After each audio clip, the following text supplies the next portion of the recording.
வணக்கம். இன்றைய தகவல்கள். நமது உடல் உறுப்புகளில் ஒன்றான கணையத்தை பற்றி சில தெரிந்து கொள்வோம். கணையம் என்பது செரிமானத்திற்கு உதவும் நொதிகளை சுரப்பதற்கும் இரத்த சர்க்கரை அளவை கட்டுப்படுத்தும் ஹார்மோன்களை சுரப்பதற்கும் ஒரு பொறுப்பான உறுப்பு.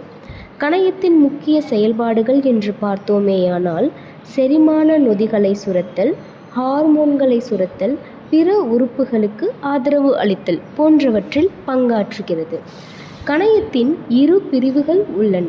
ஒன்று செரிமான நொதிகள், மற்றொன்று இன்சுலின் மற்றும் குளுக்கோகான். கணையத்தில் சுரக்கும் நொதிகளில் அமைலேஸ், லிப்பேஸ், ஃப்ரக்டேஸ் போன்றவைகளும் அடங்கும். இந்த நொதிகள் முறையே கார்போஹைட்ரேட்டுகள், கொழுப்புகள் மற்றும் புரதங்களை உடைக்க உதவுகின்றன. இன்சுலின் என்பது இரத்த சர்க்கரை அளவை குறைக்கும் ஒரு ஹார்மோன். கணையம் போதுமான இன்சுலினை சுரக்காவிட்டால் டைப் 1 என்ற நீரிழிவு நோய் ஏற்படலாம். குளுக்கோகான் என்பது இரத்த சர்க்கரை அளவை அதிகரிக்கும் ஒரு ஹார்மோன்.